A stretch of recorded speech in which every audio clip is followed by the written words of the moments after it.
Now then, people, good evening and welcome back to the Just Joe Football Show and another episode of The Final Word. We do have a different lineup tonight, and as Joe B says in the chat, we're promoted. I wonder if, I know what Evie's like, I wonder if she's even allowed herself to let go a little bit. We'll find out, I'm sure. As you can see, we've got Joe B, Evie B. Evie B? It is Evie B, isn't it? Kind of, yeah, it's OB. Yeah, I did think so. And then Paul B, right? Paul B, It's all the B's, right? B's. Evie B, Joe B, Paul B. There we go. Listen, folks, smash a like on the video. Subscribe to these great channels as well. Again, while I've got Joe on, I will mention the Content Creator Cup as well. Make sure you've got your tickets for that. Big up to Joe once again for arranging that. I keep getting messages, to be fair, Joe, saying, oh, me and the kids come in and, or this person, or I'm going to be there and all that sort of stuff. So it really is a quality thing that you've organised, and I can't wait for it. But we're not here to talk about the Content Creator Cup. We're here to talk something that's just a little bit less important than the Content Creator Cup, of course, is Leeds United's result yesterday night, Good Friday. I keep thinking it's Sunday because of Friday, and yeah, it's doing me head in a little bit.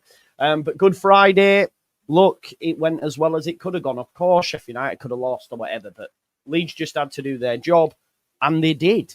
And we are now just 4 points away from promotion back to the Premier League. And obviously, if Sheffield United failed to win on Monday and we win, then we're up. Before we get into the game, I just want to know, have any of you got tickets for Monday? Paul, did you? You did, yeah, Joe? Do you, Paul? Do you? Oh, Paul doesn't. He was fumming No, up. Paul does. I had a spare that I've given to Paul. Oh, wow. Okay, amazing. Evie, no? No, we've got kids, so no. No.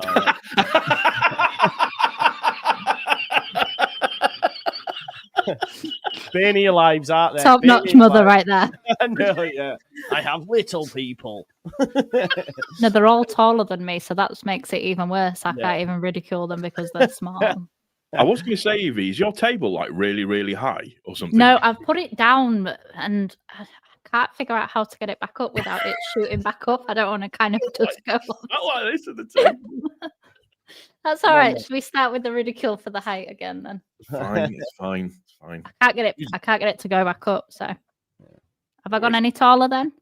A little bit. A little bit. Okay, right. There we go. You look like a little borrower behind that desk. Thanks, Joe. No worries. Right, let's talk about the game then. And Evie, we'll start with you. Leeds United won 1-0 away. Professional performance at the Kassam. What was your synopsis of the game? I mean, I was a nervous wreck the entire time. I have been, as you've all seen on the group chat, because my heart rate, honestly, I've pretty sure that I've died multiple times over the last few weeks and kind of then been revived by the fact that obviously we get the result over the line.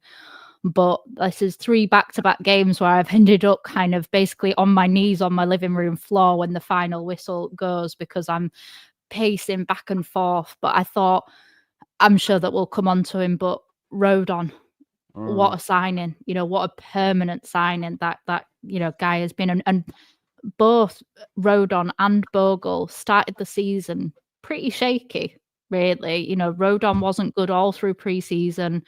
Bogle didn't impress really much at all during pre-season, and probably the first half a dozen games, if not more, at the beginning of the season. So the fact that they were just outstanding yesterday, and obviously I have been critical of Solomon over the last, before the last 3 games, maybe the last half a dozen games, I've been fairly critical of him, and quite rightly so. I'm not going to go back and be like, oh, he's the next, savior or whatever. But you can arguably say that without him, we don't get the last 3 results over the line. So he's been phenomenal, and he's really given himself a good spotlight on him for us to sign him. He knows the club, he knows the manager, he knows his teammates. Just get it done at the end of the season, and it's one less player that we have to bed into the team and that the fans have to learn to love, etc., etc. You know, we know the player that we're getting. And I also like when a player scores against us, and obviously he scored against us when he was playing for Fulham in the Cup. It's why I've never been impressed with Whittaker or people like that, because they've never done anything against us. So even though in stats wise they've been pretty good over the last few seasons, I've not been impressed with him. Whereas Solomon, I like it if a player does well against us and we have the opportunity to sign them. I'm like, yeah, because I've seen what they can do. So they broke my heart one day. I'd quite like it if they could mend it the next. Yeah, he's definitely mended it. Boys, just quickly before I get yours, would you also sign Solomon, or do you think we can get better? Does it depend on the price? You're all nodding, yeah? At the very least, as like a squad option, it just makes sense. Yeah, exactly. Yeah, no, I agree. And I think everyone's saying 20. I don't think it'll cost that much, you know. 15 will get him, in my opinion. Yeah, I think so as well, Paul. I don't think it'll get anywhere close to 25 million. And look, when you consider some of the drops we did buy last time we were in the Premier League, 15 million for Solomon's an absolute snip, if we're being totally honest. And I think he's got Christensen. yeah, exactly. Yeah. The fact that we managed to get 7. Paul, let's come to you then on the game, mate. What was your thoughts? Professional performance, absolutely professional performance. It was exactly what we needed to do, the way we needed to do it, and it was just. I said in my review video that the weekend's gone exactly how I thought it would go, which was Sheffield United would win and that Burnley would win. And we just needed to be professional and do our job and not let this be another championshipy weekend. And we have done, which is, for me, which is the main thing. I thought Bogle was brilliant. I thought Rodon was just unbelievably good. Solomon, I agree with Evie. I think Solomon had been poor up until about 3 games ago. And then he's just started to turn it on a little bit more, and we can see the player that he's been. And then without Dan James being in the squad, he's kind of stepped up to the mark a little bit, which I've really enjoyed.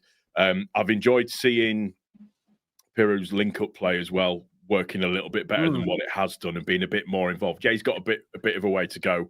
And obviously Paddy comes on and shows what holding the ball up is and this, that, and the other. I don't know, yes, we're 5 years down the line and we're still talking about Patrick Bamford, but he's served a purpose over the last few games. He's that level of experience that we've just needed, and I'm just in an unbelievably really good place. And somebody mentioned it in the comments. Just a debt of gratitude to you, Joe, for always being positive. I know it's not done yet. I know it's not signed, sealed, and delivered, but. Listen, I openly said it to you. I've openly admitted it. I was down and out and done. I didn't think we were getting back into the top 2 again. And they have absolutely turned it around. And as much as we got annoyed with the don't besmirch a point on the road, it's now starting to prove that those might be quite poignant points that we've managed to pick up. But yeah, professional performance. Absolute professional performance. Really pleased with how it was. Yeah, definitely. I think, you bang on. I mean, it's. I don't want to eulogize on the season. We can save that towards the end, but it is quite insane the numbers that we've put up and what the manager's done. To be honest, but we will save that for another day, I bet. Joe, thoughts, my man? I know you're a little bit under the weather. When you were saying about the stats thing, I'm going to hold them for now, but I've got a passive-aggressive spreadsheet ready to go because I've got so many people who all season long have been like, this is the dip. This is where we can't do it anymore. And it's like, well, no, because this is going to happen to every team. Every season will be fine. Yeah.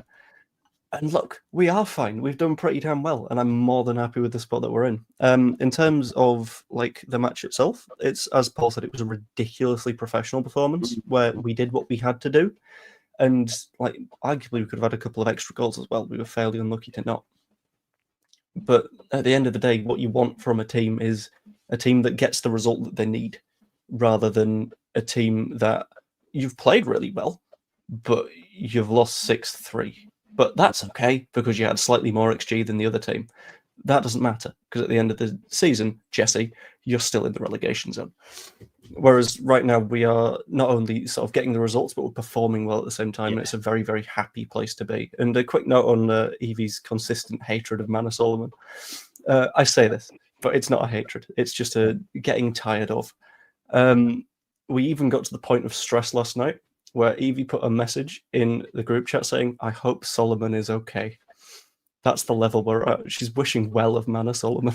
You make it sound like I'm there on the chat, just in like, get him out of our club, get him gone, all of these things. It's like, no, I'm allowed. I'm a paying fan. I'm allowed to get frustrated with players, but I also am more than happy to compliment when a player does well. And I think Solomon has been outstanding these last 3 matches, and that's something that no matter how good Somerville was last year, no matter how good Rutter was, they weren't at this point when we needed them most. They disappeared. So this team is different than last year's team. Agreed. And again, I guess the manager has to get props for that, because I think we were, I guess, I've lost my train of thought now. No, the manager doesn't get props, Joe. Have you not been on X today? Really? Sack him now. He's going to. Sorry, that was it, Paul. That's where I was at. It's still the same. Yeah. What's this? What's Bosnas put? Nobody cares about any of your victory laps. I don't know what he's on about. So you go messaging. Nobody cares. I don't know. That's what threw me. I was like, what's he on about? I do apologise. No, so what I was going to say, we have to give props to the manager as well, because I think all of us, myself included, and I'm a massive fan of the manager, would have liked to have seen changes in these last couple of games. But what he tends to do is allow the team to build up or build their own form back up, build their own confidence back up. And we saw that, because I agree with what Evie's saying. Solomon wasn't great. James had been quiet. Aronson was, he was bad for a period of time, and he's looked okay. Pirro the same. It's props to the manager. Do you know what I found funny? He's got the 90-point trophy again, folks. Do you know what I mean? We're at 91, aren't we? We're about to break a record if we beat Stoke as well. Yeah, so I think, there are some records. I've been loving them coming in with the LUFC data and stats and stuff. But I think, just on Solomon as well, Leeds United have won all 8 league games when Manor Solomon has found the net, which is huge. Our goal difference alone this season is higher. Is more goals scored by 14 of the Championship teams this season. Yeah, just our goal difference. And Farker as well is the first ever Leeds United manager to achieve consecutive 90-point league seasons in the club's history. Which does include adjustments to all wins being rewarded with 3 points throughout our history, because you used to get different points back in the day. Yeah. Of course, there is a lot of context on that, because he spent 2 seasons in the same division. If he'd have got promoted, there's no way he gets 2 sets of 90 points. I get all that.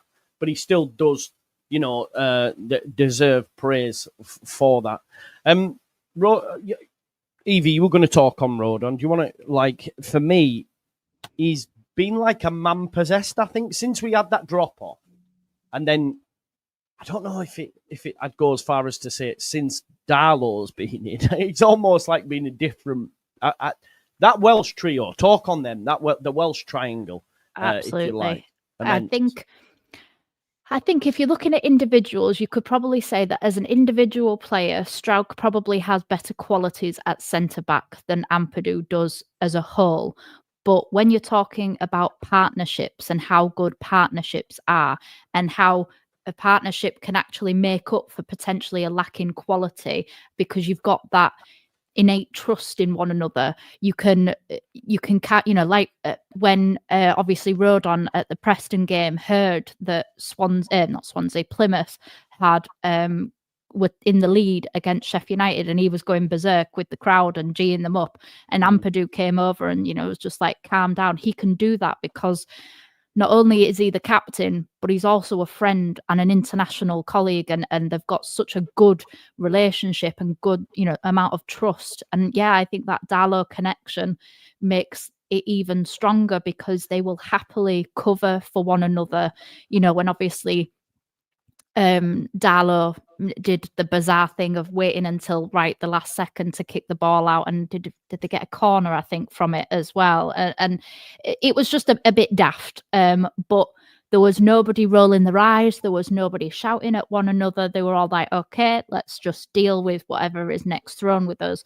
And that sense of team and camaraderie cannot be understated at this point in the season, and especially, you know, I don't want to bring Solomon back into it, but there are similarities between Solomon and Rodon from this point last year, because Rodon, especially in that playoff final, Rodon and Dan James were the only players that left that pitch with any sort of respect and kind of dignity, because they gave everything in that playoff final. You know, literally Dan James got scarred for the rest of his life because of that playoff final. Rodon was pushing the team forward, and Solomon is like that in the same respect of, he could be thinking, right, I've done enough throughout this season for either to get playtime at Spurs or to be sold to somebody else. So I'm not going to risk it for a team that's still technically, I know obviously it's much slimmer now, but there is still a really, really tiny possibility that Leeds United might not get promoted. I'm not trying to put a downer on things. I'm just saying he's a lone player. Yeah. Are you trying to take the mick out of me, Joe, by lowering your seat that much now? No, but he's alone. But Rodon has just embodied that kind of Leeds attitude that we absolutely fall in love with. He's the antithesis of what Rasmus Christensen was for us. He deserves to cheer and scream and yell at a throw-in because of the fact that every single game he puts his entire face on the line for Leeds United. You know, there is no game I think we've ever seen him where some part of his head hasn't got an injury or a scar or a bruise or a mark, because he's just determined that, you know, you shall not pass type of thing. And it's like he seems even happier to protect Darlow than he did to protect Meslier, because there is that trust that if he doesn't get it, it's not just going to be a goal straight away. And that confidence breeds confidence back into the defenders, which then breeds confidence back into the midfield,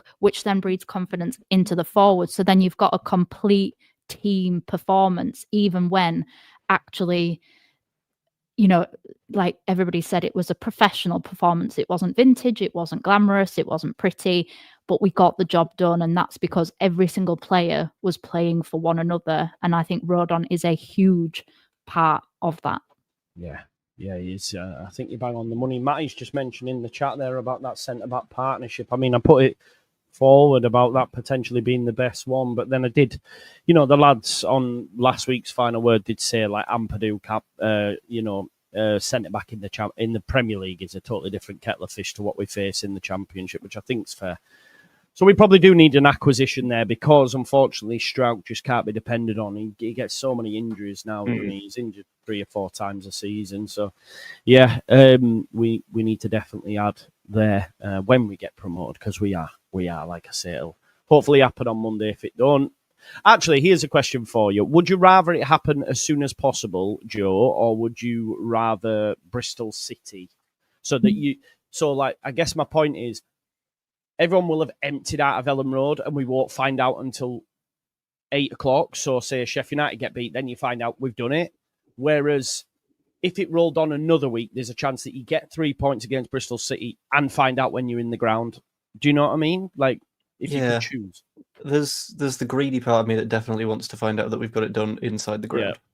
But at the same time, in theory, that can be us winning the title, right?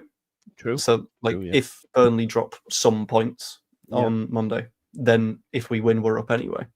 Yeah. But that creates a little bit of a gap, and if they don't win next week and we do win, then that's the title. And I think that we play after them as well. They play Sunday and we play Monday night, I think, something like that. Yeah, and I think that'd be a fun sort of alternative. I feel because it just sort of it gives us something, whilst at the same time we're up a bit sooner. Yeah, no, I think that's fair. Did anyone? I guess Paul, I'll come to. Did anyone put in a poor performance yesterday for you? Was there anyone that stood out that you thought, well, I'm not too iffy, or? I wouldn't say iffy. I'd say don't think Nonto's taking his chance. It'd be my honest assessment. I just don't think. It's mad, isn't it? Because he was coming off the bench looking great, but then when he's starting, Paul, he's a bit. Mm-hmm. Yeah, it's not. It's almost like he has a lack of getting involved in the game, which is strange because I was just looking at some statistics. I didn't realise he's on 11 G&A for this so far for this season. So he's a lot of it came in the first half when he was. Well, the top seven, and just in terms of spreading around. So you got Dan James 21, Joel Pro 21, Solomon 18, Firpo 12, Aronson 11, Nonto 11, Bogle 9. And it just when he's come on since obviously Dan James's injury, his little cameos he looked really, really good, but he hasn't looked like the player we know he can be. And I don't know if that's because he needs to be playing on the left rather than playing on the right, and he's not really going to usurp Solomon, is he, at this moment in time? So, yeah, I'm probably frustrated with Nonto not taking his chance because he's got the ability, he's got the class, he's got the skill, he's got everything to go for him to do it. It's just he's not doing it, which is strange. Would you revert back to James on Monday if he's fully fit then, Paul? Yeah. Yeah, I think. Without question. Yep. Yeah. Does everyone agree? Is that what we do? Yeah, I think one of the things about Nonto though is actually most of those goals came when he was playing on the right earlier on in the season. So actually, I don't think the right thing versus the left thing really holds up anymore because actually Ramazani was playing on the left and Nonto was playing on the right earlier on in the season, and that's when the majority of his goals, came in. Maybe overall, if he's, with so much of a gap in between him constantly starting games, maybe he would prefer to be on the left. But I do think that actually he was producing when he was on the right. I think the way that we play is different from when he started the season. Bogle has grown in confidence and has, that relationship between him and Dan James is, it's as a fan, it's beautiful to watch because they make those runs instinctively, and cover one another if one goes forward. The back and forth, whereas Bogle, the last 2 games, has had to do it all himself. He's been running the entire right-hand side because Nonto was drifting towards the left. So actually, a lot of the time, Bogle was having to hold that entire right-hand side by himself, whereas there'd usually be a Dan James to support him. But I do think that Paul's right in the fact of Nonto hasn't kind of taken the chance and the opportunity to impress and to make sure that while Dan James is coming back to fitness, he shouldn't be straight away, if Nonto would have done what we thought that he was going to do and kind of grasped that opportunity like he did in the January last year when Dan James got injured and he then became the starting winger, again, mainly on that right-hand side because Somerville was on the left. If Nonto would have done that, then we wouldn't all be agreeing that if Dan James is fit, he comes straight back in. Because you shouldn't, if you've impressed, it shouldn't be so easy for 4 people who all have vastly different opinions at times to completely agree that Dan James should come back in. Yeah. Saying that, he didn't look sharp at all, did Dan James. He wasn't doing Dan Jamesy things when he came on. The fact that Rodon was being the right winger. That was hilarious. I was like, oh my God, what's going on? Like, Dan James isn't doing the whole running thing, and Rodon's now playing as a right winger. I don't feel comfortable with this because we need the head at the back of the pitch to head the ball away. So, Didn't Farkas say that Rodon did something mad, like won 172 headers or something yesterday? I don't know if that was just him being silly, but but it's German humour. It's not going to translate very well. Yeah. All right. Okay. Is that what it was? I'm assuming. It is a shame that he hasn't really grabbed that opportunity because I do agree. Like he looked like he was chomping at the bit off the bench, and then he started, and yeah, I would also advocate putting James back in, and I think he'd probably get more joy as well against Stoke. It depends I guess it depends on how Stoke get set up, but I think they're safe now as well, Stoke. So Yeah, I think so. Weirdly, with Nonto and Piru and Aronson all in the same side, we've got some bizarre structural issue going on, because we know that Aronson isn't very good when he's in like a condensed area. We know that he's going to sort of panic and flop a bit because he's not got that like calm number 10 mindset. He's more of like a raccoon in a bin bag, just trying to find his way out of places. But at the same time, you've got Joel Piru, who you've picked as a 9, thinking, I'm going to do something different and weird here. I'm going to play in the 10 for a little bit. And that's at the same time as Willie Nonto on the right wing saying, I'm going to confuse the left back for a minute. I'm going to play as a 10 for a bit. And it means that Aronson, who is like not good in confined spaces in the first place, that space is just getting smaller and smaller and smaller and smaller. So in matches like that, he's going to look worse because he's just being sort of squished. And it's quite hard to do something when like your team structure is actively working against you like that.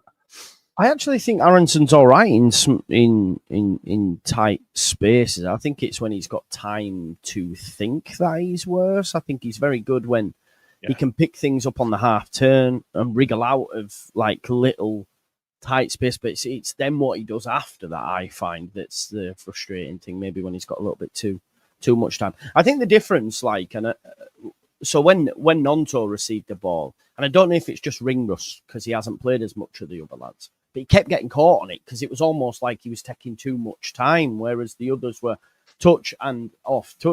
And I don't know. Listen, it is what it is. It'll be interesting to see what happens in the summer as well, because there's plenty of places up for grabs, especially with new signings coming in. You'd imagine it's going to be a very good summer. A very enjoyable summer for Leeds fans. Pirro, I thought he was okay last night. I thought he was right to be subbed for Bamford. I thought he played well the previous week, but missed so many chances. Do we keep it as it is, or is anybody? I mean, Joe, I'm going to come back to you. Are you knocking the door down for Farke saying start Pat now? All I'm going to say is if it was Pat that missed all of those chances against, was it Swansea? Preston. If it was Pat that missed all of those chances against Preston, there are people out with shotguns hunting him down. Outside his house again, yeah. I think the fact that it was Piru and that he's got a reputation of being a lethal finisher means that he sort of got away with it. But when he's not finishing and when he's not scored in such a long time like he's not at the moment, it's sort of a bit of a question of, okay, so what's the benefit right now? How are we gaining from having you in the team? Because like Bamford can equally do the link-up play, and at the same time, he's running onto like crosses in the 6-yard box better than you are. So I'd at least before the end of the season, I'd like to see him start at Elland Road, because if this is his last stint, then I think it would be just quite nice for him, you know? Give him Bristol. Let's be sentimental in Bristol when, at Elland Road with Bristol. I fully understand what you say, and I agree because of the fact that I do think because of Pat's history, reputation, relationship with the Leeds fans, and the fact that it's obviously just a very bizarre, it's like a marriage that nobody's willing to leave because the money's too much and you don't want to split the finances and share the dog and stuff like that. So I think that we should start with Pirro and bring Bamford on, because when Bamford came on, I absolutely adored the shithousery that Bamford brought with him. He absolutely he gave us that bit of kind of niggle that we don't get from Pirro, whereas Bamford probably, with the amount of time that he's had out, still probably can't start a game. And I'd rather keep him as a consistent option for the last remaining 3 games of the season and potentially his last games as a Leeds United player, because like Joe said, we don't know what's going to happen in the summer. I would rather everything ends on a positive note in terms of if he starts and he gets injured. Imagine the uproar that would be that now Joseph hasn't actually had any valuable minutes for months now. You've got Pirro, who can't find the back of the net, and Bamford has then got himself injured with 3 games to go. And I'm pretty sure that would make it the 4th consecutive season that Bamford isn't available for the last game of the season as well. So let's keep Bamford for what he is most useful for. We don't need him for the goals because we've got a team that have shared the goals out brilliantly this season. We need him to get us over those final 20 minutes in a game. And he's done that perfectly the last few games, in my opinion, because he just knows how to wind. Aronson doesn't wind players up. Pirro doesn't wind players up. Dan James winds players up. Nonto often gets petulant, but doesn't necessarily wind players up. The same with Solomon. So you've only, out of our forward-thinking players, you've probably only got Bamford and Dan James, but not as effectively as Bamford, that can do that. And I think that that's a real good quality to have. And plus, if we get a penalty in the first half, are you trusting Bamford or Pirro over that? I mean, we're basically up. You might as well see how it goes. Make up for the Borough one. Do you envisage a situation where, because obviously we've not seen Ramazani and others for a while, do you envisage a situation that if we do confirm it on Monday, they get opportunities in the last 2? Do we see Joseph start? Do we see Ramazani get some minutes again? Byron, Bamford, others? Or do you see? I have Parker of just being the guy that will no, I'm going to continue to just play the same lads and get us over the line. How do you think it'll go for? He'll play the same lads. He'll want to win the league. Yeah. That's a good point. Agreed. So he won't change it until we've won the league, until that's been confirmed. Yeah. So I wouldn't expect any changes. But if we've won the league by Plymouth, then yeah, he'll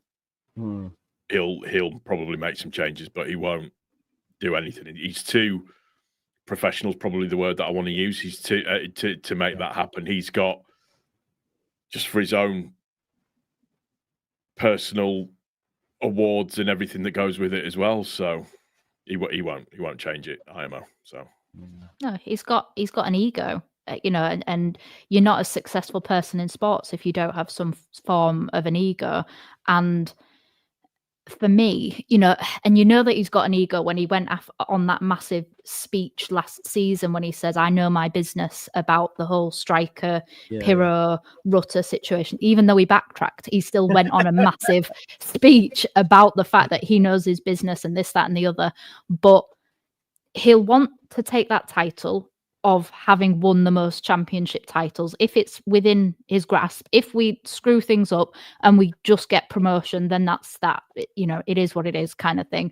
But if it's in Farke's control, he will want the title for the club. He'll want the title as well to give himself the best opportunity, because obviously, as we've all, I don't do Twitter, but he will have seen, there's no doubt that he will know that there's a lot of people, or at least a loud proportion, even if it's not the majority, there's a very loud amount of the fan base that want him gone regardless. Yeah. And if he wins the title, it gives himself the best negotiation with the 49ers to say, I've won the title, Leeds United's best points record, I've broken, the most success, the quickest to win the most amount of games with 50, games played and things like that, first to 50 wins, that was it. So all of these things, he will want to keep things the same for his own. If the team have done it, he'll want to give himself the best chance 100%. to not only stay with us, but potentially he could even get a Premier League job if we get rid of him. And imagine what that would do. Yeah. I think as well, Evie, you are right in terms of he is aware of the discourse in the fan base, because that's why we got that Ramazani thing the other week when he said, come on, lads, let's go. There was no, it was, that was definitely, he was aware of what was being spouted online. So, yeah. Do you know on the game, and I found this in my post-match, and I know I listened to the Square Ball earlier on, actually, and they said, same. There weren't any major flashpoints, were there, other than the goal? It was just complete control. Yep. Nothing really happened in the game other than Leeds dominated. The goal, I mean, it was fantastic from Rodon. What a ball to Bogle, and he just straight across, and Solomon can't miss, really. But outside of that, there was nothing major that happened in that game that we can really get our teeth into. It's like, are we already getting our carpet slippers out and pipe and stuff? Do you know what I mean? It's it would be mad. Yeah, it's like Dale M says there. It was too calm for that to be Leeds. It was too calm. There's not really much we can speak about. It was calm because we were professional. It was calm because the team knew what they needed to do. I think and I might go on a bit of a rant here, but one of the biggest things that's annoyed me this season more than anything is the way that the Football League, Sky Sports, and whoever else wants to televise the league has absolutely sucked the life out of us being able to celebrate moments and celebrate things happening. I mean, that the game where everybody was, against Preston, where we're sat there and we're watching the game happen, and then live it's unfolding what's going on with Sheffield United and the buzz around all of that kind of stuff that's going on. We've been robbed of that. Everybody has, but we've been robbed of that this season because games keep getting staggered. Games keep getting moved. So there'll be one of the teams that are playing at like 12:30 in the morning, at 12:30 in the afternoon, another one playing at 3 and another one playing at 8. So you can't, it just stretches it out. So we were just saying before we came on, I'm knackered. I'm absolutely knackered this season because I'm not enjoying little moments in a period of time. It's just, it's everything's being stretched out. So we can't have that people on the old wireless with at the thing, and suspiciously everybody being able to get signal at Ellen Road at the same time, which was weird. But just that it's 2-1, it's 2-1. They've drawn, it's 2-1, and then the crowd gets into it, and then Ampadu's telling Rodon, you calm down, the game's not finished. There's all of that going on, and we've not been able to enjoy that this season. So and that's why you end up with like calm performances like that. I'm not complaining, but that jeopardy level just drops down, doesn't it? Because it's like, oh well, they've won. It's what we expected. So we just need to do what we need to do, really, rather than it being all at 3 games where we're all checking scores and stuff. How much better would Monday be if both us and Sheffield and Burnley were playing at the same time? Oh, it'd be nuts. It would be absolutely insane. And the fact, obviously, they moved the Bristol game to a Monday, so the last home game of the season, nobody can even really, and it's not a bank holiday or anything like that, so nobody can realistically go out and get like tipsy or anything. You can say pasty, it's fine. But it's just, I don't know. Yeah, no, I completely agree. And the fact that it seems to be that the further the distance, the earlier the kickoff as well. I know obviously everybody's playing at 12:30 on the final day of the season, but for Leeds United fans to have to go to travel, basically the furthest game that they can possibly play in the league on the last day of the season, and to be there for 12:30, when as well it's going to be a nightmare because it's the last game of the season. So the transport around everywhere is going to be awful, and the train ticket prices will go through the roof. So then the average, fan isn't going to be able to afford to go, and then you end up with crap atmospheres because of the fact that people can't afford. You're pricing out normal day-to-day people. Only the top end earners are able to make these games, and then you get slammed online for not being a real fan if you don't go to the games, when actually it's so difficult to go to games full stop, let alone when you add it being the final game, promotion, this, that and the other into the equation, and everybody's playing at the exact same time. But only on that one day. If you can do it on that one day, why can't you do it throughout the season? To cause a little bit more jeopardy, to make the product that you're selling far more interesting. I've got an answer from TV production, and this is my job perspective, if that helps to sort of bring a little bit of light to it. This is not me agreeing with the way they're doing things, because the way they're doing things is a shocking mess and I hate it. But I think their approach to it is more that it's more about retention than improving the product. So a Leeds fan is going to stick around and is going to watch Sheffield United versus Burnley because that directly affects us. They don't get a view on two different matches at the same time if they play them at the same time. So whilst that is better in every way, shape, and form, it's not better for the revenue. And we're in the world of modern football. So who gives a single flying shit about what us fans think? Because it doesn't improve the bank account. So why would we bother? It's all money, isn't it? It's money, and that's what drives the game. You're talking about, I know, just when you were talking then, Evie, about getting to games, etc. And big up to those that go home and away every week. I mean, the cost of it alone is astronomical on top of, everything else that comes with it. It's fair play, but just because you don't... Sorry. Just because you don't go to games doesn't make you less of a fan. And I'm going to say that now because I watched from my my screen. When I was going, I was like, "Yeah, you're all fake fans." I'm joking. I never said that. I've had a similar thing. Like I did a video on TikTok. Going, I'm just about to get on the chat. I'm dead excited, and somebody commented underneath, going, "Oh, look at this, not from Leeds," and I'm like, "What?" Or I do a review video and you get that, typical armchair fan doesn't go to games. It's like I've spent a fortune going to home games this season. Yeah, it's an expensive. Met a Man City season ticket holder a couple of years ago on holiday, and the season ticket cost him £400. And between myself and my husband, I think we've gone to 4 games this season, and we've spent almost double that going to games. And that's for 4 games, but you can go to every single home game at Man City for £400. Like, it's the context of the club that you're supporting as well. It's supply and demand, and Leeds, no matter what the league over recent years. I understand, obviously, the League One years were very different, but recently, even with the drop to the Championship, the demand is still incredibly high. Yeah, no, there will be, and we'll see what happens with when we get promoted, and if we get this new, I think the expansion happens, folks. I'm really sorry. As you know, I worked a lot yesterday, and then I was up early as my daughter played football. They got battered. They got battered today. It was a first loss, and they were much better. And she kept getting absolutely done, because she plays right back, and she kept getting absolutely done by this lass who's, you could tell she was levels.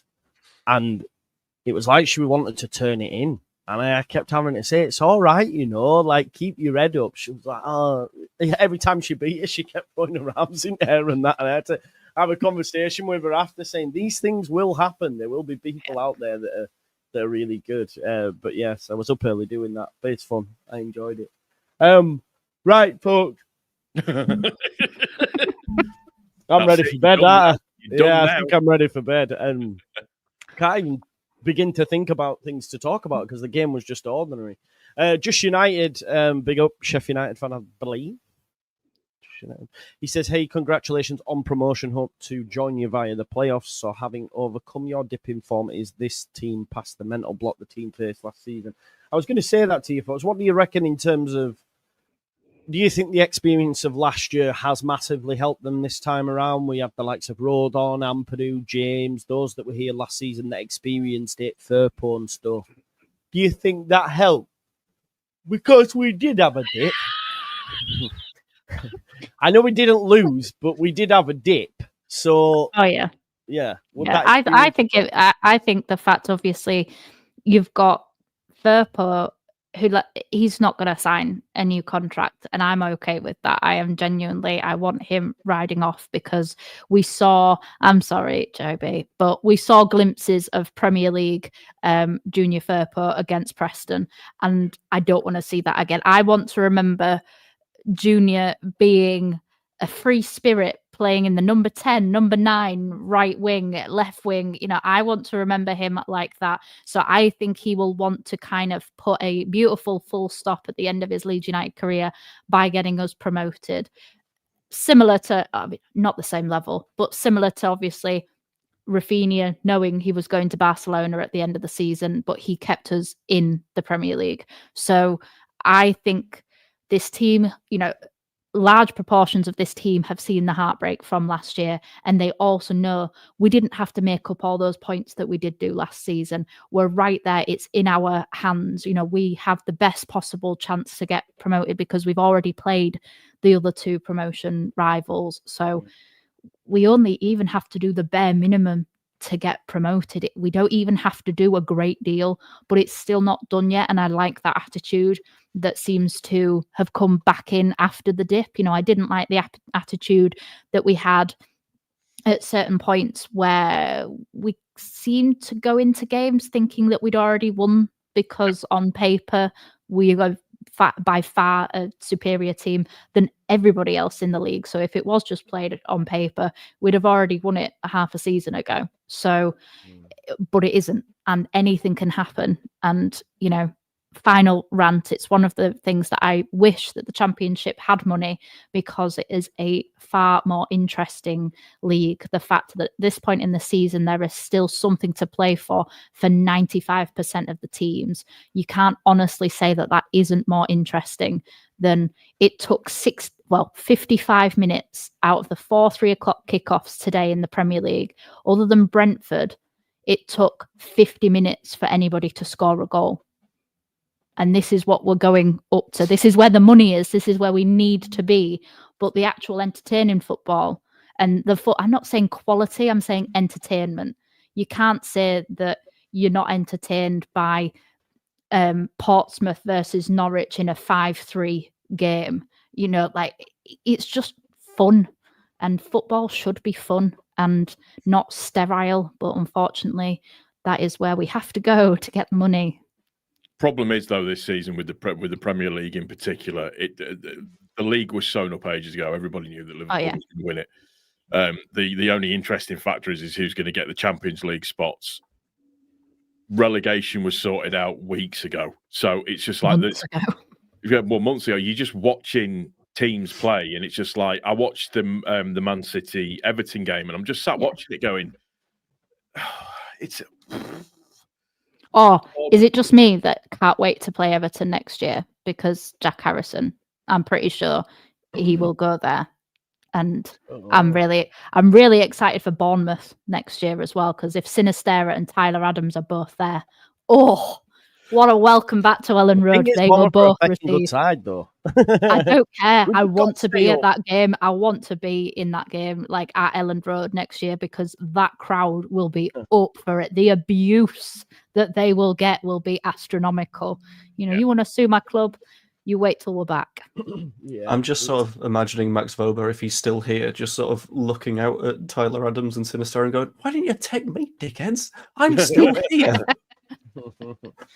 True that. Yeah, look, all it is about staying up. As long as we don't get cut adrift like this season's promoted sides have, and we can take it at least to final day with a shot of staying up, I'll take it. Give me 17th now.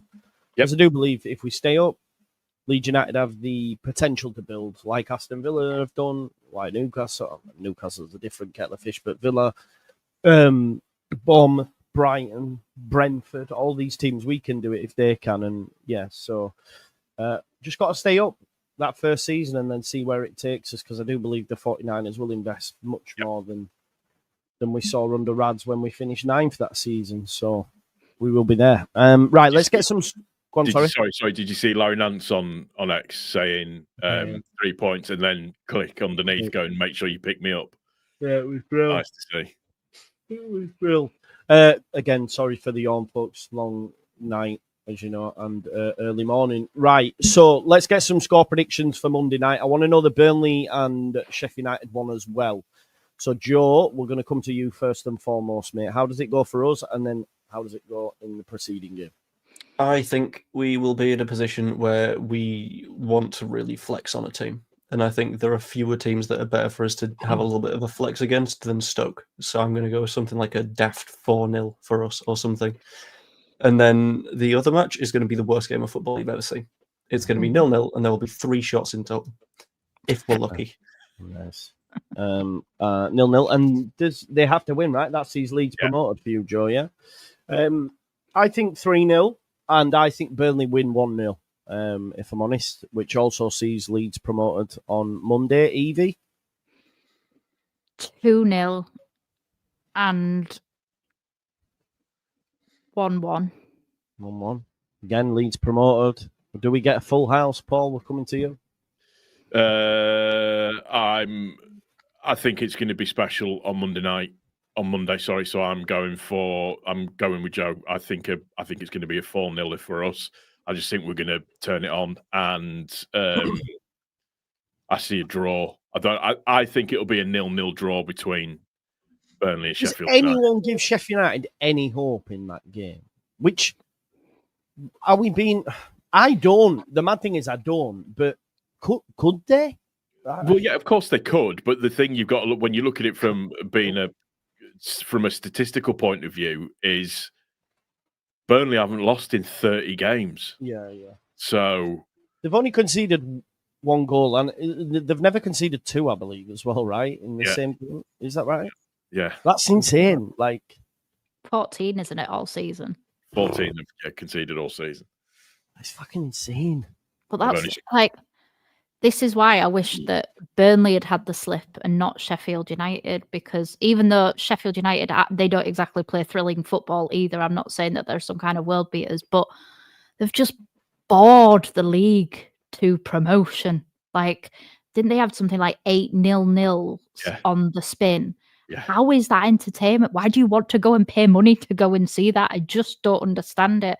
I know it gets you promotion, but if you've not enjoyed any part of the journey, to go to a destination where you're likely to be shit on, why? What's the point? But yeah, I just Burnley also, you take Trafford out, and they're not as we are defensively better than Burnley are. We just had a goalkeeper that just shit the bed too many times. And that's the issue, is that if you take Trafford out and put a different goalkeeper in that Watford game, they're 3-1 up by half time. Yeah. It's a completely different game, because Burnley, yes, they've had a few games where they've scored more than like 1, but you can probably count them on a hand and a half all season. So, I don't know. I just think if we'd have swapped Meslier with Trafford, we'd have already been promoted, and Burnley would be in a relegation fight. Yeah, 100%. Yeah, Scott Parker dresses like a school teacher as well, which really annoys. It's I do believe that if we'd have had, I mean, I did that Watford game yesterday, and that strike from Kayembe, I go, no keeper saves that, and it hits the crossbar. But then when you see it back, Trafford actually got a fucking finger to it. It's like, oh my days, the guy he's unbelievable. Actually, there was a poll in the chat during that game. I want to get your opinion on it. If given the option on promotion, and Ash says, "Oh, I'm a school teacher." If given the option, who do you sign, Pope or Trafford? Who do you take, just out of interest? I think you get more time out of Trafford, which I think makes him more worth it. And there's the fact that we can effectively look at Burnley and say, that thing that was a real pain in our arse all last season, pain in your arse now. Enjoy it. Yeah. Which, yeah. Is everyone? Yeah, because I was quite surprised. Nick Pope isn't always good with his feet either. No. He's a very, very good shot stopper. But Trafford you could grow with. And again, you've got Darlow that could probably do something if you build a better defense. There are lots of goalkeepers that aren't as good that get away with it because their defenses are much stronger, So, and if you keep possession as well, then as well you don't face as many shots. Exactly. It will be interesting what happens next season of how we go about it, how we set up, and all that sort of stuff. Andrew, no, we're not saying that Burnley will sell Trafford. They might do, they might not have a choice. But I don't think he'll come to us anyway but it was just a case in point. Someone said they would rather Nick Pope yesterday during the Burnley game, and I was like, I didn't get it, because James Trafford's 22 and he's got 15 years ahead of him or something like that. I don't know. Yeah. So. Anyway, folks, I think we'll leave it there. We managed to squeeze 55 minutes out of it. It's mad to think that we, in effect, already confirmed promotion, but then there was no to talk about. But just like you keep saying, it was a professional performance. We did what was needed, and that's so unlike Leeds. Does anyone have anything they would like to mention, videos or anything on their channel? Joe, you can tell us about the Creator Cup as well if you like. Creator Cup, we've still got the tickets going at leedscreatorcup.com. We have now sold a good amount of tickets, so if you want to be there, it might not be a case of you can just show up on the day. So I would get those as early as possible. I did have a question for you, Joe. CM Punk, Roman Reigns, Seth Rollins, who you got? Oh, God.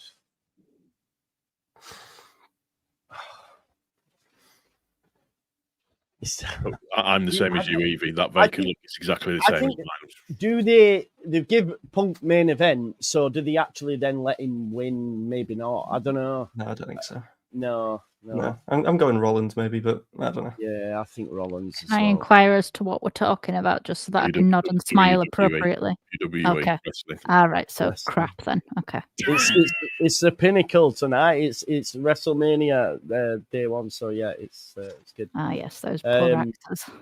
Oh, Rollins. That's you losing commentary duties. Imagine that.